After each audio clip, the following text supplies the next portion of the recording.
Hello friends, आज olympiad के physics का क्वेश्चन करने वाले हैं। क्वेश्चन क्या है कि with what acceleration does the block of mass 1 kg move, take g is equal to 10 metre per second square. यानी हमें क्वेश्चन में क्या बोल रहा है कि एक किलो का क्या है ब्लॉक है और वो कितने एक्सेलरेशन से मूव कर रहा है, वही हमें बताना है।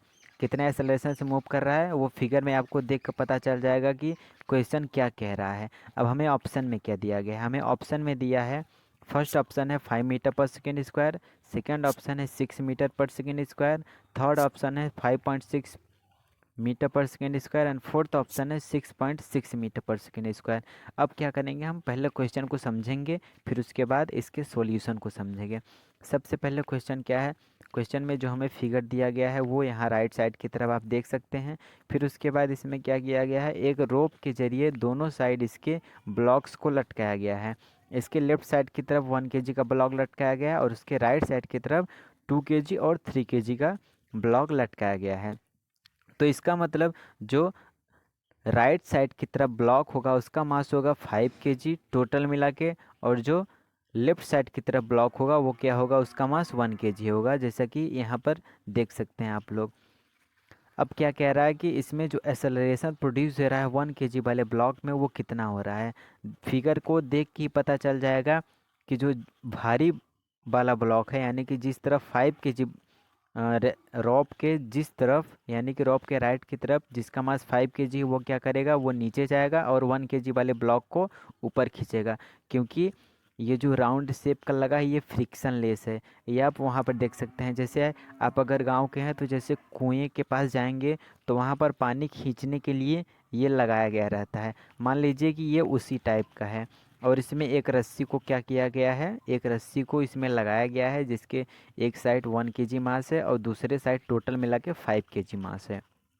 तो हमें वही बताना है कि जो 1 kg ब्लॉक पर जो एक्सेलरेशन प्रोड्यूस हो रहा है वो कितना होगा। क्योंकि अगर जैसे मान लीजिए ये 5 kg का ब्लॉक है, तो ये जब इसको खींचेगा तो 1 kg का बॉक्स ऊपर जाएगा, तो जो वही ऊपर जा रहा है वही एक्सेलरेशन जो प्रोड्यूस हो रहा है वही हमें बताना है कितना होगा। तो इसके लिए एक फार्मूला है, वो फार्मूला क्या है कि acceleration is equal to m1 minus m2 by m1 plus m2 into जी।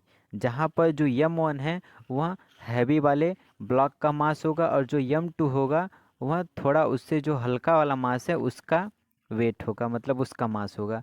और जहाँ पर g है वो कांस्टेंट है, दैट इज वैल्यू दी गई है 10 मीटर/सेकेंड स्क्वायर। अब इसी फार्मूले के जरिए हम क्या करेंगे, पता करेंगे कि हमारा आंसर क्या होगा। तो सबसे पहले m1 की जगह पर हम टोटल मास लिखेंगे जो कि राइट साइड की तरफ ब्लॉक का मास है जो कि 5 kg है। 5 माइनस 1/5 प्लस 1 इंटू 10, जो हमारा आंसर मिलेगा वो मिलेगा 4/6 इंटू 10। तो फिर इसको कैलकुलेशन करेंगे तो हमें मिलेगा, इसको अगर कैलकुलेट करेंगे तो हमें क्या मिलेगा, हमें मिलेगा 14/6। तब फिर इसको क्या करेंगे, इसको डिवाइड करेंगे तो हमें मिलेगा 6.6 मीटर/सेकेंड स्क्वायर। तो इसीलिए जो हमारा ऑप्शन होगा वो क्या होगा, हमारा ऑप्शन होगा वो होगा डी। तो आपको क्वेश्चन तो समझ में आ गया और सॉल्यूशन भी समझ में आ गया, लेकिन अब आप सोच रहे होंगे कि ये फार्मूला कैसे आया। ये जो फार्मूला है यह टेंशन फोर्स से आया है। टेंशन फोर्स क्या है, टेंशन फोर्स मतलब कि तनाव बल। यानी कि जब कोई रोप से, यानी कि किसी रस्सी से आप किसी भी वस्तु को, किसी भी थिंग्स को अगर लटकाते हैं तो उस पर जो फोर्स लगेगा वही टेंशन फोर्स होता है। क्योंकि रस्सी क्या होती है, खींचती है, और खींचने को क्या कहते हैं कि हाँ वो तन रहा है, तो इसीलिए वहाँ पर तनाव बल लगेगा, मतलब कि टेंशन फोर्स। और उसी टेंशन फोर्स से ये फार्मूला निकला है और इसी फार्मूले से ये जो सॉल्यूशन है वो हमने आपको बताया है। तो अगर वीडियो अच्छी लगी हो तो कमेंट कीजिएगा और शेयर कर दीजिएगा ताकि इसका जो सॉल्यूशन है और लोगों तक पहुंच सके। Thank you.